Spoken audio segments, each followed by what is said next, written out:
This is the new library building here at the Overlook Park, and this is where the presentation on the history of Manheim Township is being given today. And if you look over to the side in the background, you can see the Stoner House. Well, if we go to the west along the road leading in from the Fruitville Pike and the Stoner House and Library, you can see the Fruitville Pike and the entrance, and of course the shopping centers along the Fruitville Pike. We're going to go down to the Stoner House and take some video down there, and we'll include that at the end of this video presentation. I'm not sure if there's folks outside that want to come in, but I'd like to get started here. Welcome to the Manheim Township Historical Society Family History Day. My name is John Snyder. I'm the president of the Manheim Township Historical Society.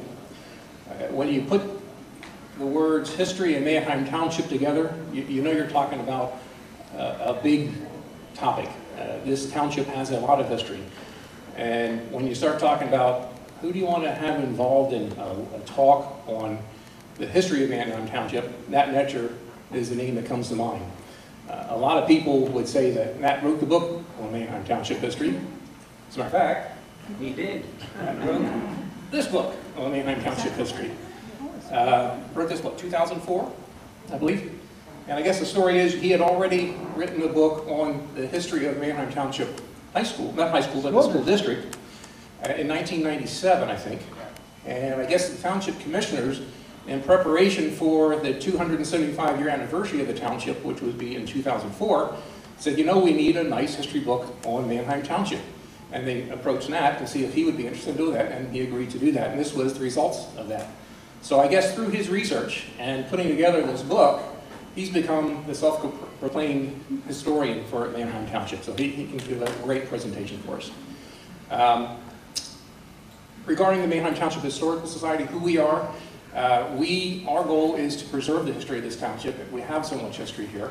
If you look down across the valley in front of the library, there's what's called the Stoner House, which is an old structure that was built first in 1750. We're in the process of trying to restore that building so that it can be our home. One of our tasks and one of our projects is to start recording local history so that we can create a database, a library, a resource for people to go to who want to know something about the history of the folks that lived in this area. And that's one of the purposes of our getting together today. I'm hoping that the people that come to visit us have a message or a story to tell us. I love to record the family histories and add to and start collecting a data source for local histories. There's a table outside that if you would be able to give us your name and phone number, we'd love to contact you in the future, or maybe jot down some names today. But what I'm really looking for is from folks that have history from this area that we can get documented, get recorded before we lose it, and then create in our building a resource for that. So Nat, he's going to be talking to us about the history of Manheim Township. Let's welcome Nat.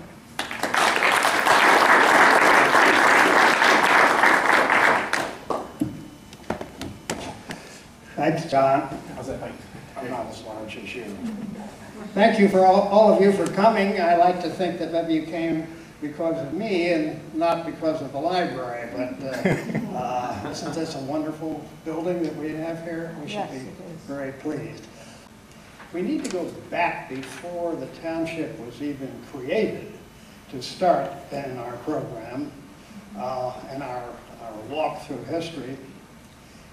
We go back to the year of 1717, where, according to my research, the first settlement, village, hamlet, call it what you will, was created in Manheim Township. Now remember, this is 1717. There's no United States yet. There's no Manheim Township yet. But this community was established. Anybody want to take a guess as to where it was? It still exists today.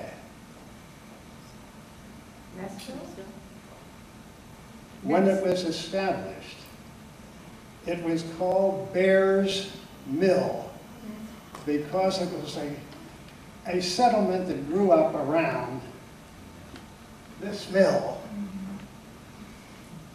Looks familiar? It wasn't this mill, but it was a mill on this same site. This is a later version of Bear's Mill. You can still see it on the Oregon Road. You got it? You're with me? See that? You're driving, I guess, northeast. Bear's Mill was later had two names, not simultaneously. The first one was, anybody know that one? Catfish. And today, it is known as, it's Oregon. It's the village of Oregon. This looks very much like it is today. It's occupied by the Church of the Brethren Youth Services Group, COBIES. Okay, now, to put this in a historical perspective, at this time, 1717, there was no Lancaster. There was no, I already have these mixed up. Oh, there I got it. There I got it. Okay, there was no York. There was no Reading, no Harrisburg, no Pittsburgh, no Baltimore. Washington was still to be established. William Penn was still living in 1717. In 1750, the first part of the Stoner House that John was talking to you about, just down over the hill, was erected, 1750. And the historical event that I found that we could all relate to that was the closest to that came 2 years later in 1752. Benjamin Franklin, flying a kite, discovered electricity and lightning. In 1807 was the establishment of a community called Fiddler's Green. And today we know it as, it's Nestville. These are trolley tracks. This is not back in 1807. These are trolley tracks entering the southern end of town. So these tracks are going north. And now one of my favorite pictures, cattle on the Lidditz Pike. They're coming toward us, and they are also going north. Farmers in Manheim Township and other townships would drive cattle in the main roads to a slaughterhouse in Lancaster City. Well, we're at the Stoner House. Across the street you can see the library where the presentation was given. Zooming over, see a small miniature golf course, and then we come to the Stoner House. This is the eastern side of the house. Some additions have been added onto it. If you look along the front of the house, you can see that there's been some wash. Normally in washes like this, you can find artifacts and material relating to the house. However, when we examine this, we find nothing but a few pieces of brick and of course some pieces of paint from when the porch was restored.